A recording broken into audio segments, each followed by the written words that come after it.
আজকের রেসিপি এঁচোড়ের ধোকা। এঁচোড়টাকে হালকা সিদ্ধ করে আমি এই যে পেস্ট করে নিয়েছি, আর অল্প ছোলার ডাল ভিজিয়ে এর সঙ্গে দুটো কাঁচা লঙ্কা আর একটু আদা দিয়ে পেস্ট করে নিয়েছি। এবার কড়াতে সামান্য একটু তেল দেবো আমি। ডালটা দিয়ে দিলাম,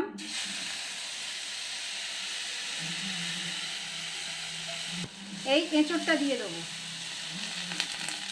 মতন নুন দিয়ে দিলাম, জিরে ধনে গুঁড়ো দিয়ে দিলাম, অল্প একটু হলুদ দিয়ে দিলাম, হিং দিয়ে দিলাম, অল্প একটু চিনি দিয়ে দিলাম স্বাদ মতো। তারপরে এটাকে নাবিয়ে ধোকার মতন করবো। এটা একটু নাড়তে হবে খানিকক্ষণ আস্তে আস্তে করে। থালার মধ্যে তেল দিয়ে তেলটাকে একটু থালাতে বুলিয়ে নিয়েছি। এর মধ্যে এবার আমি এই এটাকে ঢালবো, ধোকাটাকে ঢালবো।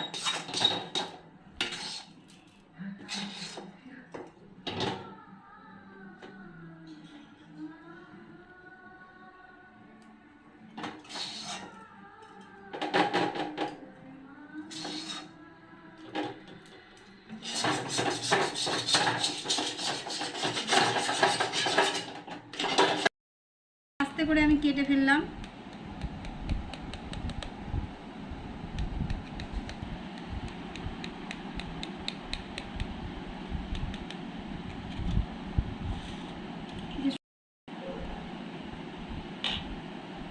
এবার এগুলোকে ভেজে ফেলবো আস্তে আস্তে।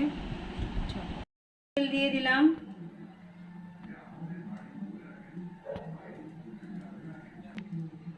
কড়াতে দিয়ে দিলাম এবার ধোকাগুলো।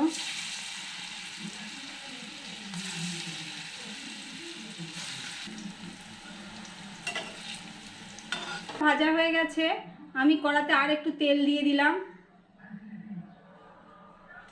প্রথমে তেলে একটু আদাটা দিয়ে দিলাম আমি। আদা দেওয়ার পরেই টমেটোটা দিয়ে দিলাম।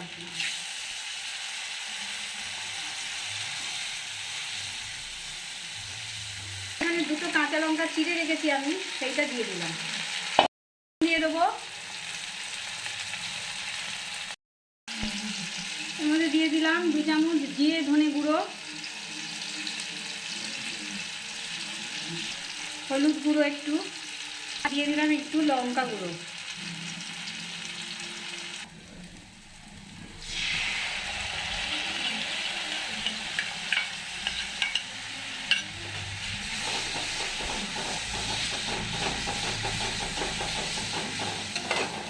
তেলের মধ্যে তেল ছেড়ে গেছে, মশলাটা কষানো হয়ে গেছে। আমি এবার জল দিয়ে দেবো।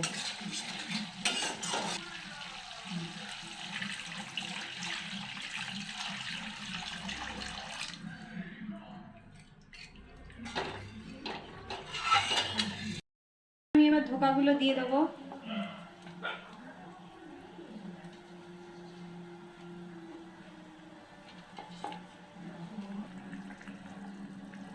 ধোকাগুলো জল টেনে নেবে, যে ঝোলটা আছে সেই জন্য একটু বেশি করে ঝোল দিলাম। এই ঝোলগুলো টেনে নেবে সব ধোকা। এর মধ্যে 1 চামচ ঘি দিয়ে দিলাম। এবার একটু গরম মশলার গুঁড়ো দিয়ে দিলাম।